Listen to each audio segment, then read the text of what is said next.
Hello everybody, welcome back to the channel. In this video we are going to continue reading The Magician's Nephew from the Chronicles of Narnia series, And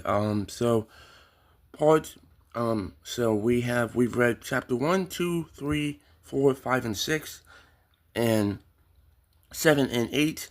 And so now in this video we're going to read chapters 9 and 10. So the previous parts or episodes, or whatever you want to call them, are up on the channel. So, so we're going to start reading now. Chapter 9, The Founding of Narnia.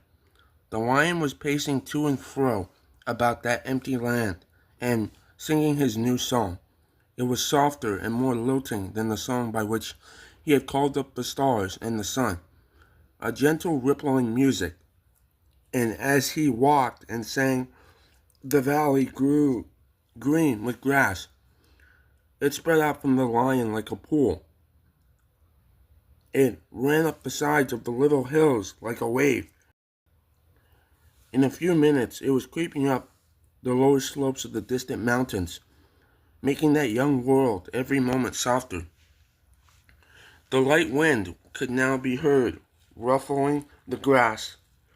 Soon there were other things besides grass. The higher slopes grew dark with heather. Patches of rougher and more bristling green appeared in the valley. Diggory did not know what they were until one began coming up quite close to him.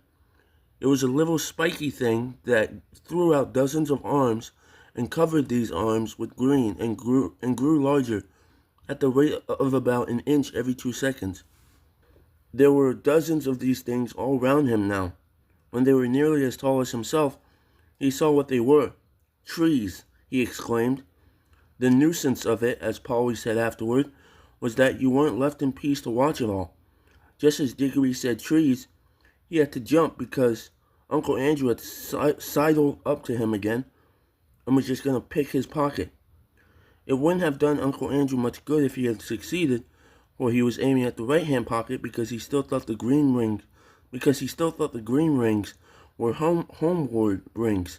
But of course, Diggory didn't want to lose either. "Stop!" cried the witch. "Stand back. No further back. If anybody goes within 10 paces of either of the children, I will knock out his brains." She was poising in her hand, the iron bar that she had torn up the lamppost, ready to throw it. Somehow nobody doubted that she would be a very good shot. "So," she said, "you would steal back to your own world with the boy and leave me here?" Uncle Andrew's temper at last got the better of his fears. "Yes, ma'am, I would," he said. "Most undoubtedly I would. I should be perfectly in my rights. I have been most shamefully, most abominably treated. I have done my best to show you such civilities as were in my power. And what has been my reward? You have robbed, I must repeat the word, robbed a highly respectable jeweler. You have insisted on my entertaining you to an exceedingly expensive, not to say ostentatious, lunch, though I was obliged to pawn my watch and chain in order to do so. And let me tell you, ma'am, that none of our family have been in the habit of frequenting pawn shops, except my cousin Edward, and he was in the yeomanry. During that indigestible meal, I'm feeling the worst for it at this very moment. Your behavior and conversation attracted the unfavorable attention of everybody present. I feel I have been publicly disgraced. I shall never be able to show my face in that restaurant again. You have assaulted the police. You have stolen. Oh, stow it, governor. Governor, do stow it," said the cabbie. Watching and listening to the thing at present, not talking. There was certainly plenty to watch and to listen to. The tree, which Diggory had noticed, was now a full-grown beech, whose branches swayed gently above his head. They stood on cool, green grass, sprinkled with daisies and buttercups. A little way off, along the river bank, willows were growing. On the other side, tangles of flowing currant, lilac, wild rose, and rhododendron closed them in. The horse was tearing up delicious mouthfuls of new grass. All this time the lion's song and his stately prowl to and fro, backward and forward, was going on. What was rather alarming was that at each turn he came a little nearer. What was what was rather alarming was that at each turn he came a little nearer. Polly was finding the song more and more interesting because she thought she was beginning to see the connection between the music and the things that were happening. When a line of dark firs sprang up on a ridge about 100 yards away, she felt that they were connected with a series of deep, prolonged notes, which the lion had sung a second before. And when he burst into a rapid series of lighter notes, she was not surprised to see primroses suddenly appearing in every direction. Thus, with an unspeakable thrill, she felt quite certain that all the things were coming, as she said, out of the lion's head. When you listened to his song, you heard the things he was making up. When you looked around you, you saw them. This was so exciting that she had no time to be afraid. But Diggory and the cabby could not help feeling a bit nervous, as each turn of the lion's walk brought him nearer. As for Uncle Andrew, his teeth were chattering, but his knees were shaking so that he could not run away. Suddenly, the witch stepped boldly out toward the lion. It was coming on, always singing with a slow, heavy pace. It was only 12 yards away. She raised her arm and flung the iron bar straight at its head. Nobody, least of all Jadis, could have missed at that range. The bar struck the lion fair between the eyes. It glanced off and fell with a thud in the grass. The lion came on. Its walk was neither slower nor faster than before. You could not tell whether it even knew it had been hit. Though its soft pads made no noise, you could feel the earth shake beneath their weight. The witch shrieked and ran. In a few moments she was out of sight among the trees. Uncle Andrew turned to do likewise, tripped over a root, and fell flat on his face in a little brook that ran down to join the river. The children could not move. They were not even quite sure that they wanted to. The lion paid no attention to them. Its huge red mouth was open, but open in song, not in a snarl. It passed by them so close that they could have touched its mane. They were terribly afraid it would turn and look at them, yet in some queer way they wished it would. But for all the notice it took of them, they might just as well have been invisible and unsmellable. When it had passed them and gone a few paces further, it turned, passed them again, and continued its march eastward. Uncle Andrew, coughing and spluttering, picked himself up. "Now, Diggory," he said, we've got rid of that woman, and the brute of a lion is gone. Give me your hand and put on your ring at once." "Keep off," said Diggory, backing away from him. "Keep clear of him, Polly. Come over here beside me. Now I warn you, Uncle Andrew, don't come one step nearer. We'll just vanish." "Do what you're told this minute, sir," said Uncle Andrew. "You're an extremely disobedient, ill-behaved little boy. "No fear," said Diggory. "We want to stay and see what happens. I thought you wanted to know about other worlds. Don't you like it now you're here?" "Like it?" exclaimed Uncle Andrew. "Just look at the state I'm in. And it was my best coat and waistcoat, too." He certainly was a dreadful sight by now, for of course the more dressed up you were to begin with, the worse you look after you've crawled out of a smashed hansom cab and fallen into a muddy brook.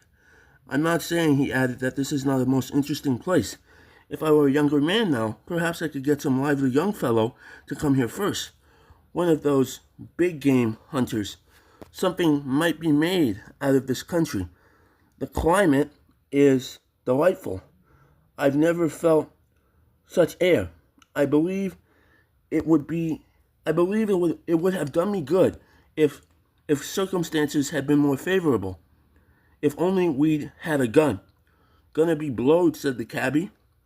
"I think I'll go and see if I can give Strawberry a rub down. That horse has more sense than some humans, as I can mention." He walked back to Strawberry and began making the hissing noises that grooms make. "Do you still think that lion could be killed by a gun?" asked Diggory. He didn't mind the iron bar much. "With all her faults," said Uncle Andrew. "That's a plucky jowl, my boy. It was a spirited thing to do." He rubbed his hands and cracked his knuckles, as if he were once more forgetting how the witch frightened him whenever she was really there. "It was a wicked thing to do," said Polly. "What harm had he done her?" "Hullo, what's that?" said Diggory. He had darted forward to examine something only a few yards away. "I say, Polly," he called back, "do come and look."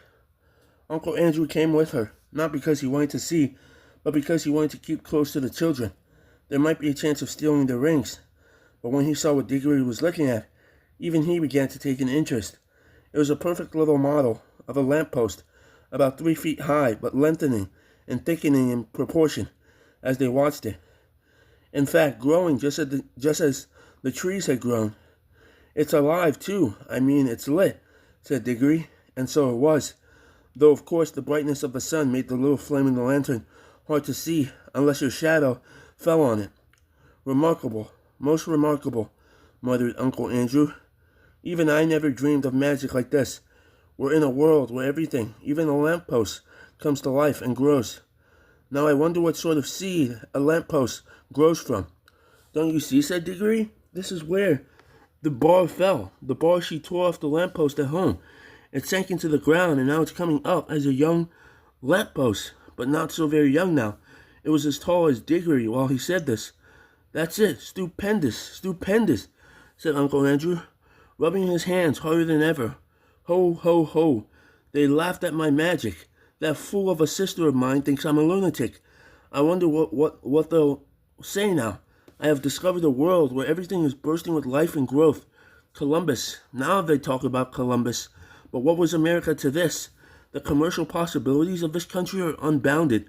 Bring a few old bits of scrap iron here, bury 'em, and up they come as brand new railway engines, battleships, anything you please. They'll cost nothing, and I can sell 'em at full prices in England. I shall be a millionaire. And then the climate. I feel years younger already. I can run it as a health resort. A good sanatorium here might be worth $20,000 a year. Of course, I shall have to let a few people into the secret. The first thing is to get that brute shot." "You're just like the witch. You're just like the witch," said Polly. "All you think of is killing things." "And then as regards oneself," Uncle Andrew continued, in a happy dream, "there's no knowing how long I might live if I settled here, and that's a big consideration when a fellow has turned 60. I shouldn't be surprised if I never grew a day older in this country. Stupendous. The land of youth." "Oh," cried Diggory, "the land of youth. Do you think it really is?" For of course you remember what Aunt Letty had said to the lady who brought the grapes, and that sweet hope rushed back upon him. Uncle Andrew. He said, "Do you think there's anything here that would cure Mother?" "What are you talking about?" said Uncle Andrew. "This isn't a chemist's shop. But as I was saying, you don't care 2 pence about her," said Diggory savagely. "I thought you might. After all, she's your sister, as well as my mother. Well, no matter. I'm jolly well going to ask the lion himself if he can help me." And he turned and walked briskly away. Polly waited for a moment and then went after him. "Here, stop, come back. The boy's gone mad," said Uncle Andrew. He followed the children at a cautious distance behind, for he didn't want to get too far away from the green rings or too near the lion. In a few minutes, Diggory came to the edge of the wood, and there he stopped. The lion was singing still, but now the song had once more changed. It was more like what we should call a tune, but it was also far wilder. It made you want to run and jump and climb. It made you want to shout. It made you want to rush at other people and either hug them or fight them. It made Diggory hot and red in the face. It had some effect on Uncle Andrew, for Diggory could hear him saying, "A spirited Jill, sir. It's a pity about her temper, but a dem fine woman all the same. A dem fine woman." But what the song did to the two humans was nothing compared with what it was doing to the country. Can you imagine a stretch of grassy land, bubbling like water in a pot? For that is really the best description of what was happening. In all directions, it was swelling into humps. They were of very different sizes, some no bigger than molehills, some as big as wheelbarrows, two the size of cottages, and the humps moved and swelled till they burst, and the crumbled earth poured out of them, and from each hump there came out an animal. The moles came out as you just might see a mole come out in England. The dogs came out, barking the moment their heads were free, and struggling as you've seen them do when they are getting through a narrow hole in the hedge. The stags were the queerest to watch, for of course the antlers came up a long time before the rest of them. So at first Diggory thought they were trees. The frogs, who all came up near the river, went straight into it with a plop plop and a loud croaking. The panthers, leopards, and things of that sort sat down at once to wash the loose earth off their hind quarters and then stood up against the trees to sharpen their front claws. Showers of birds came out of the trees. Butterflies fluttered. Bees got to work on the flowers as if they hadn't a second to lose. But the greatest moment of all was when the biggest hump broke like a small earthquake, and out came the sloping back. And now, the large, wise head and the four baggy-trousered legs of an elephant. And now you could hardly hear the song of the lion. There was so much calling, cooing, crowing, braying, neighing, baying, barking, lowing, bleating, and trumpeting. But though Diggory could no longer hear the lion, he could see it. It was so big and so bright that he could not take his eyes off of it. The other animals did not appear to be afraid of it. Indeed, at that very moment, Diggory heard the sound of hoofs from behind.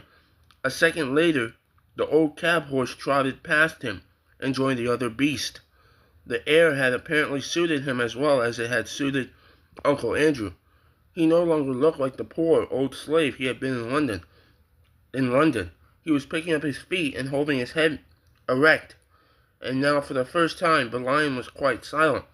He was going to and fro among the animals, and every now and then he would go up to two of them, always two at a time, and touch their noses with his. He would touch two beavers among all the beavers, two leopards among all the leopards, one stag and one deer among all the deer, and leave the rest. Some sorts of animal he passed over altogether, but the pairs which he had touched instantly left their own kinds and followed him.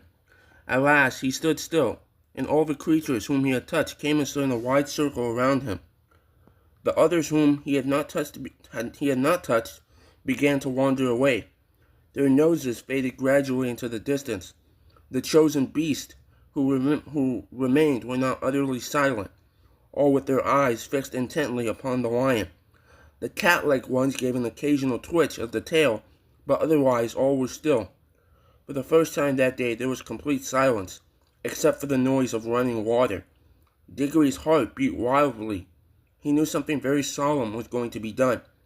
He had not forgotten about his mother, but he knew jolly well that, even for her, he couldn't interrupt a thing like this. The lion, whose eyes never blinked, stared at the animals as hard as if he was going to burn them up with his mere stare. And gradually, a change came over them. The smaller ones, the rabbits, moles, and such like, grew a good deal larger. The very big ones, you notice it most with the elephants, grew a little smaller. Many animals sat up on their hind legs. Most put their heads on one side as if they were trying very hard to understand. The lion opened his mouth, but no sound came from it. He was breathing out a long, warm breath. It seemed to sway all the beast, as the wind sways a line of trees. Far overhead, from beyond the veil, a blue sky, which hid them, the stars sang again. A pure, cold, difficult music. Then there came a swift flash like fire, but it burnt nobody, either from the sky or from the lion itself, and every drop of blood tingled in the children's bodies, and the deepest, wildest voice they had ever heard was saying, Narnia, Narnia, Narnia, awake, love, think, speak, be walking trees, be talking beast, be divine waters. Chapter 10. The First Joke and Other Matters. It was of course the lion's voice. The children had long felt sure that he could speak, yet it was a lovely and terrible shock when he did. Out of the trees wild people stepped forth, gods and goddesses of the wood. With them came fauns and satyrs and dwarfs. Out of the river rose the river god with his naiad daughters, and all these and all the beasts and birds in their different voices, low or high or thick or clear, replied, Hail Aslan, we hear and obey, we are awake, we love, we think, we speak, we know.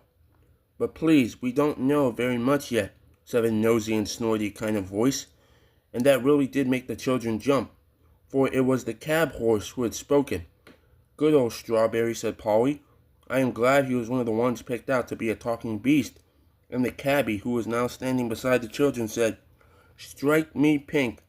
I always did say as that os had a lot of sense, though. Creatures, I give you yourselves, said the strong, happy voice of Aslan. I give to you forever this land of Narnia. I give you the woods, the fruits, the rivers. I give you the stars, and I give you myself. The dumb beasts whom I have not chosen are yours also. Treat them gently and cherish them, but do not go back to their ways, lest you cease to be talking beasts. For out of them you were taken, and into them you can return. Do not so. No, Aslan, we won't, said everybody. But one perky jackdaw added in a loud voice, No fear, and everybody else had finished just before he said it, so that his words came out quite clear in a dead silence. And perhaps you have found out how awful that can be, say at a party. The jackdaw became so embarrassed that it hid its head under its wing as if it were going to sleep, and all the other animals began making various queer noises, which are their ways of laughing, and which of course nobody has ever heard in our world. They tried at first to repress it, but Aslan said, Laugh and fear not, creatures. Now that you are no longer dumb and witless, you need not always be grave, for jokes as well as justice come in with speech. So they all let themselves go, and there was such merriment that the jackdaw himself plucked up courage again and perched on the cab horse's head between its ears, clapping its wing, and said, Aslan, Aslan, have I made the first joke? Will everybody always be told how I made the first joke? No, little friend, said the lion. You have not made the first joke. You have only been the first joke. Then everybody laughed more than ever, but the jackdaw didn't mind, and laughed just as loud till the horse shook its head, and the jackdaw lost its balance and fell off, but remembered its wings. They were still new to it before it reached the ground. And now, said Aslan, Narnia is established. We must next take thought for keeping it safe. I will call some of you to my council. Come hither to me, you the chief dwarf, and you, the river god, and you, Oaken the he-owl, and both the ravens and the bull elephant. We must talk together, for though the world is not 5 hours old, an evil has already entered it. The creatures he had named came forward, and he turned away eastward with them. The others all began talking, saying things like, What did he say had entered the world? A Nevil? What's a Nevil? No, he didn't say a Nevil, he said a Weevil. Well, what's that? Look here, said Diggory to Polly. I've got to go after him. Aslan, the lion. I must speak to him. Do you think we can, said Polly. I wouldn't dare. I've got to, said Diggory. It's about Mother. If anybody could give me something that would do her good, it would be him. I've got to, said Diggory. It's about Mother. If anybody could give me something that would do her good, it would be him. I'll come along with you, said the cabbie. I like the looks of him, and I don't reckon these other beasts will go for us. And I want a word with old Strawberry. So all three of them stepped out boldly, or as boldly as they could, toward the assembly of animals. The creatures were so busy talking to one another and making friends that they didn't notice the three humans until they were very close. Nor did they hear Uncle Andrew, who was standing trembling in his buttoned boots a good way off and shouting, but by no means at the top of his voice, Diggory, come back! Come back at once when you're told. I forbid you to go a step further. When at last they were right in among the animals all stopped talking and stared at them. Well, said the he-beaver at last, what in the name of Aslan are these?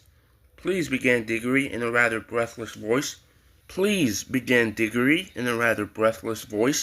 When the rabbit said, They're a kind of large lettuce, that's my belief. No, we're not. Honestly, we're not, said Polly, hastily. We're not at all nice to eat. There, said the mole, they can talk. Who ever heard of a talking lettuce? Perhaps they're the second joke, suggested the jackdaw. A panther, which had been washing which had been washing its face, stopped for a moment to say, well, if they are, they're nothing like so good as the first one. At last, I don't see anything very funny about them. It yawned and went on with its wash. Oh, please, said Diggory. I'm in such a hurry. I want to see the lion. All this time, the cabbie had been trying to catch Strawberry's eye. Now he did. Now, Strawberry, old boy, he said, you know me. You ain't gonna stand there and say as you don't know me. What's the thing talking about, horse? Said several voices. Well, said Strawberry very slowly, I don't exactly know. I think most of us don't know much about anything yet. But I've sort of an idea I've seen a thing like this before. I've a feeling I lived somewhere else, or was something else, before Aslan woke us all up a few minutes ago. It's all very muddled, like a dream. But there were things like these three in the dream. What? Said the cabbie. Not know me? Me what used to bring you a hot mash of an evening when you was out of sorts? Me what rubbed you down proper?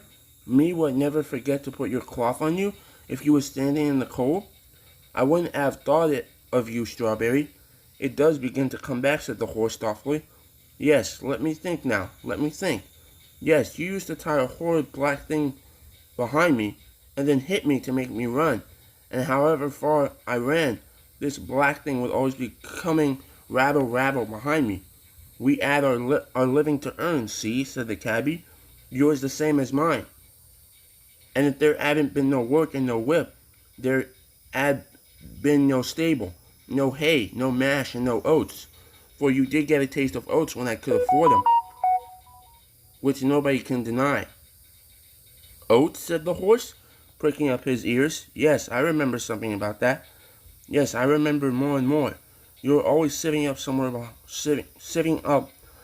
behind, and I was always running in front, pulling you in the black thing. I know I did all the work.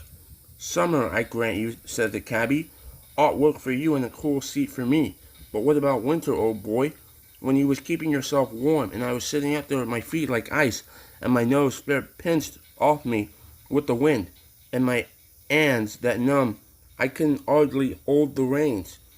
It was a hard, cruel country, said Strawberry. There was no grass, all hard stones.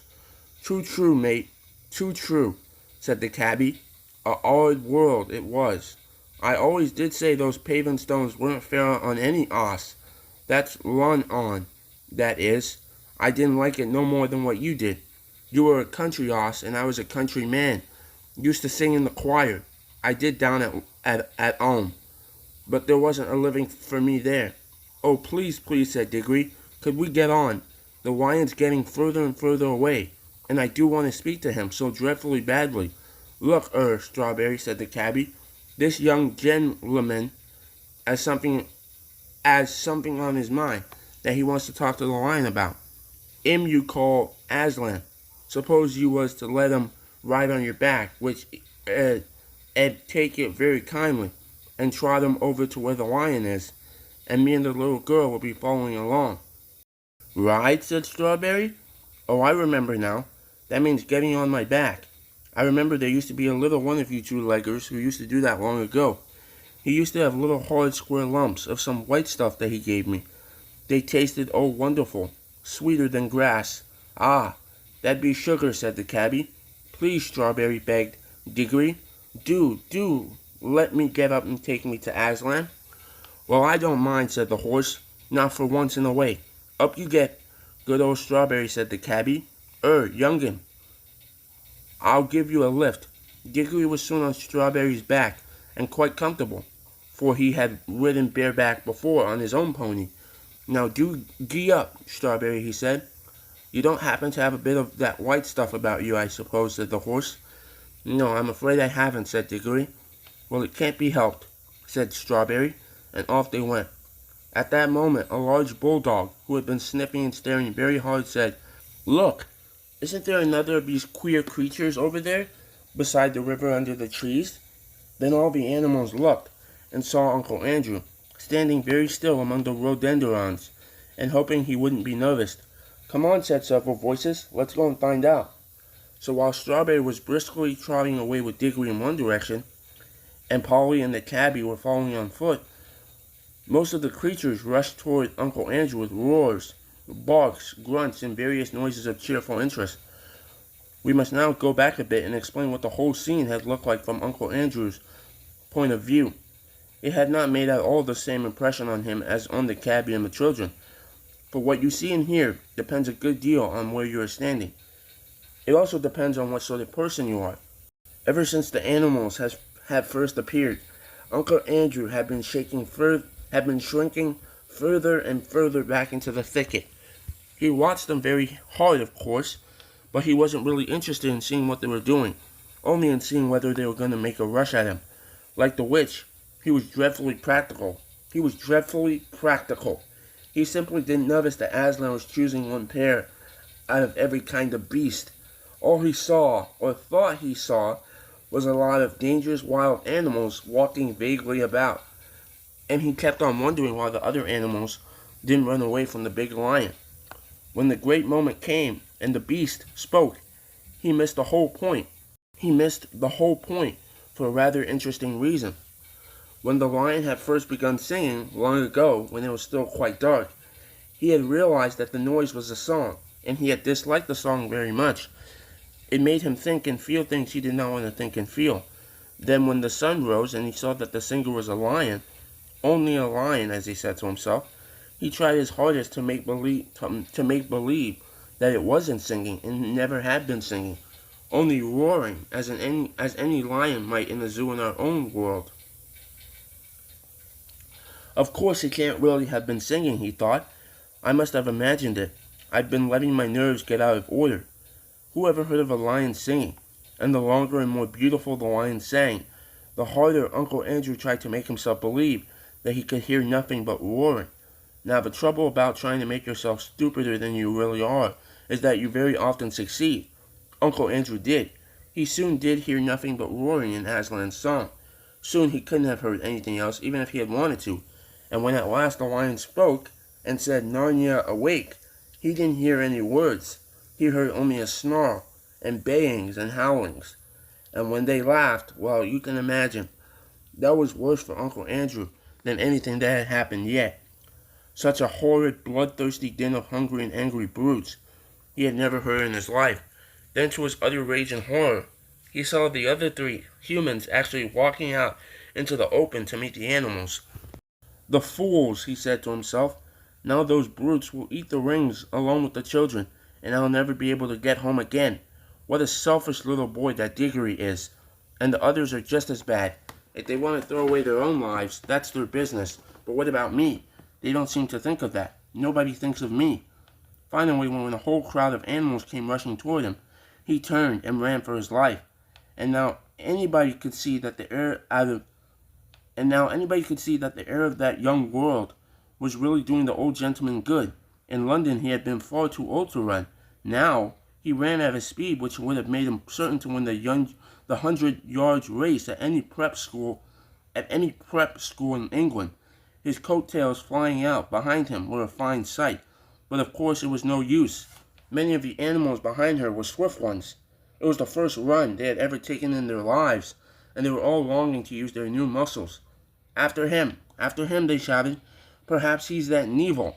Tally-ho, Tantivy, cut him off, round him up, keep it up, hurrah! In a very few minutes some of them got ahead of him. They lined up in a row and barred his way. Others hemmed him in from behind. Wherever he looked he saw terrors. Antlers of great elks and the huge face of an elephant towered over him. Heavy, serious-minded bears and boars grunted behind him. Cool-looking leopards and panthers with sarcastic faces, as he thought, stared at him and waved their tails. What struck him most of all was the number of open mouths. The animals had really opened their mouths to pant. He thought they had opened their mouths to eat him. Uncle Andrew stood trembling and swaying this way and that. He had never liked animals at the best of times, being usually rather afraid of them, and of course years of doing cruel experiments on animals had made him hate and fear them far more. "Now, sir," said the bulldog in his businesslike way, "are you animal, vegetable, or mineral?" That was what it really said. but all Uncle Andrew heard was "grrr, ow." And that is the end of chapters 9 and 10 for the Magician's Nephew and the Chronicles of Narnia series. So, yeah. Alright, so now on to the summaries and reflections for chapter 9 and 10. So the summary and reflection for chapter 9 was written on Wednesday, July 16th, 2014. Chapter summary. Chapter 9 opens with the lion's song creating the grass and trees, which grow very quickly in the new world. Uncle Andrew and Jadis argue about their situation, but the cabbie tells them to be silent and to simply watch and listen. The lion gets closer and closer until Jadis throws the piece of lamppost that she is holding in her hand directly at the lion. The lion is unfazed and passes by. Jadis runs in fear. Uncle Andrew again tries to find a way to escape, but he is interrupted by the sight of a lamppost growing quickly from the ground where the piece of lamppost had recently landed. This causes Uncle Andrew to reflect on all the fame and money this discovery could make him. Diggory goes to ask the lion if there is anything here that can cure his mother. Instead, he watches an unusual scene. The ground boils, and from it comes animals of every sort.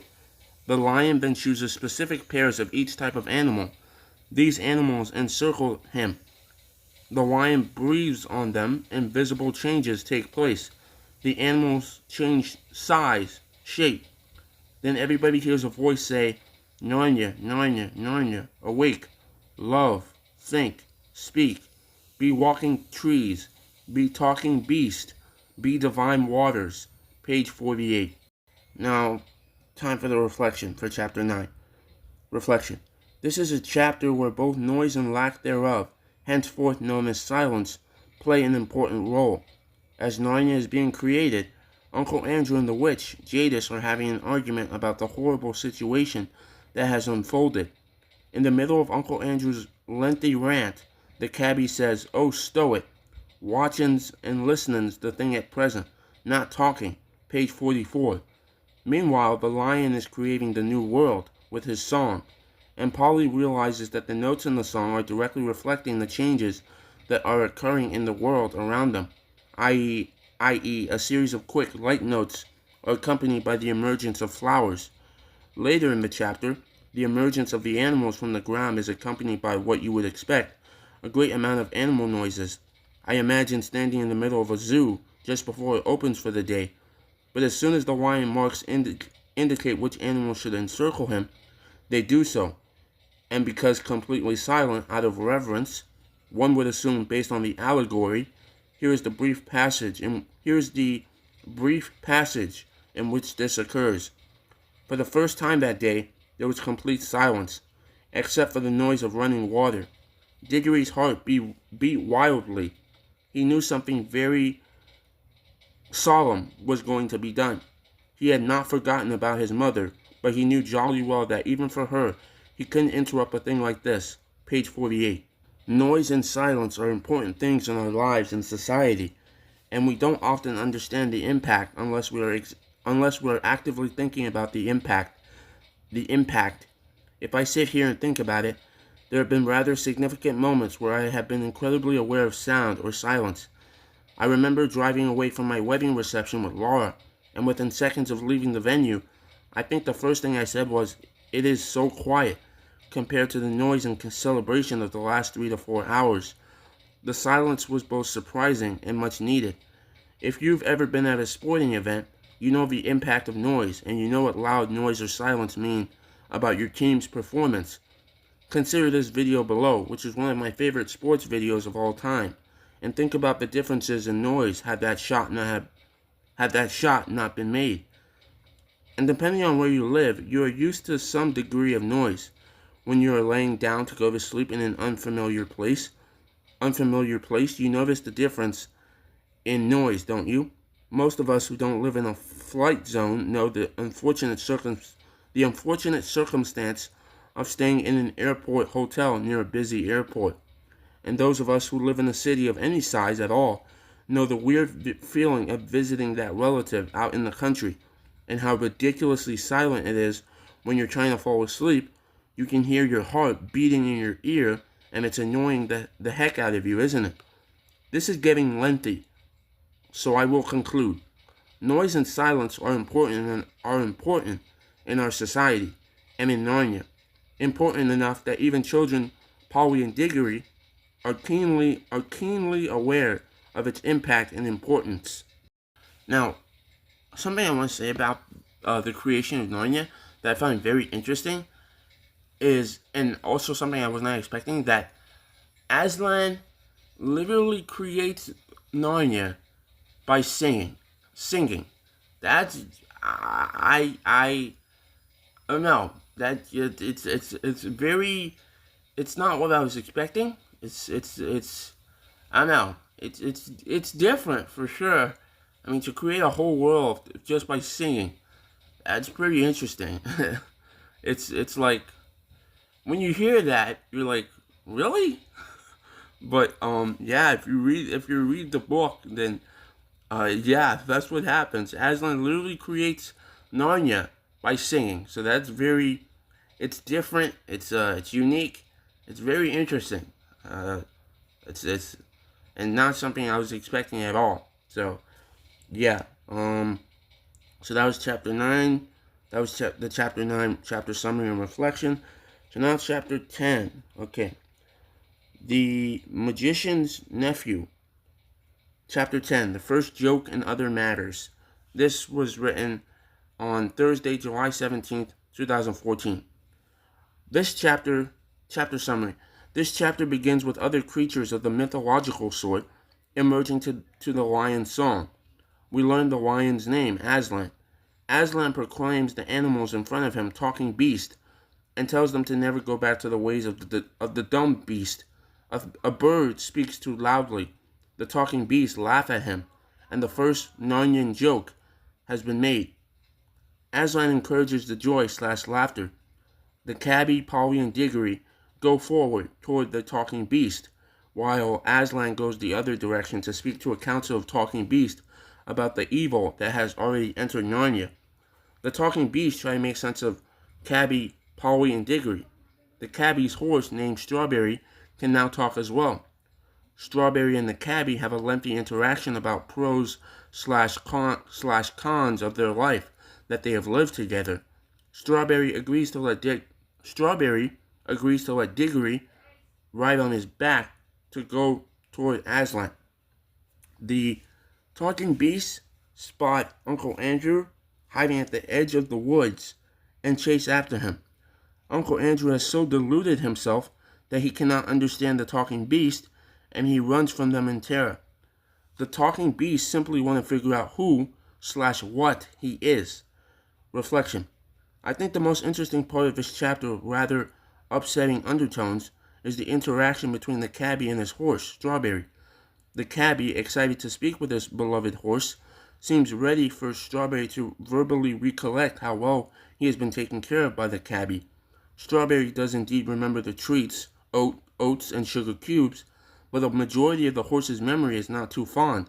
In particular, Strawberry remembers how the cabbie used to tie, and I quote, a direct quote from the book, used to tie a horrid black thing behind me and then hit me to make me run, and however far I ran, this black thing would always be coming, rattle, rattle behind me. Page 50. Strawberry is referring to a carriage, of course. Oh, wow.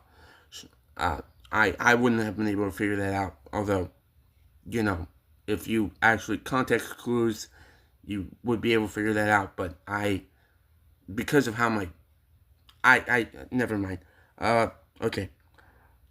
Strawberry remembers London only as a hard, cruel country. There was no grass, all hard stones. Page 50. For those of you who know Laura and I, we are owners of a very vocal black cat named Andy. Here is an offensively cute picture of him. For those of you who know Laura and I, I guess there was a typo or something. He typed the same thing twice. Anyway, continuing on here. Andy misbehaves on occasion, several times daily, and we sometimes respond with something like, after all the things we do for you, We give you food, shelter, comfort, play, treats, and we even scoop your poop several times a week, and this is how you repay us? But then reading the interaction between the cabbie and Strawberry makes me wonder what our cat is really thinking. Who knows how many obscenities he has shouted at us via meows. I suppose it's important to remember that while we may see Andy's life as perfect and privileged, he might not always see it that way, and that's not really anybody's fault necessarily. Of course, Andy would love a 6-bedroom house to explore, but we don't have a 6-bedroom house, and I suspect that sometimes he probably feels that his territory is rather small in a 2-bedroom, 3.5 total rooms apartment. This chapter of the Magician's Nephew reminds me to not necessarily assume what Andy is thinking, and despite the fact that we think his life must be perfect, he might not necessarily agree 100%. For animals like humans, their situations are relative, I think. Laura and I know that Andy is better off than 99.9% of stray cats in the world, but he doesn't know that. Listen to your animals and don't make assumptions. Listen to your animals and don't make assumptions. That is what I took from this chapter. And that is it. We read chapters 9 and 10, and we just read the summaries and reflections for those chapters. So, so the biggest takeaway from this chapter is just the creation of Narnia and the way it was created. That's the most interesting part, because it's just so different. Like it's like it's like singing is used to create Narnia. I just can't. I don't know why. My brain can't fully like, I don't know. I don't even know how to explain it. Like my brain, it's I don't know. I don't know how to explain it. It's just different to me. It's just different. It's just not what I was expecting. That's all I can pretty much say. So so that is it for this chapter. We have one, two, three, four. We have very limited chapters left. After this next part comes out, we have literally 2 episodes left of reading The Magician's Nephew before we can move on to rereading The Lion, the Witch, and the Wardrobe. So yeah, this has been very interesting. The book overall, I think we'll talk about that in the last video or the last episode for The Magician's Nephew. We'll talk about that. But yeah, basically we're almost done reading The Magician's Nephew. So this was my first time reading it. So but 2 parts left. Chapters 11 and 12 in the next part, and then, which is part 6, and then the final 3 chapters will be read in part 7 or episode 7, and then that will be the end of The Magician's Nephew. And then, as I said in the previous part, in part 4 or episode 4, that we're going to do something we're going to do something that I saw, and I wanted to translate, and I wanted to do something. I wanted to do basically what they did, but with the Chronicles of Narnia series and potentially other book series. So I'm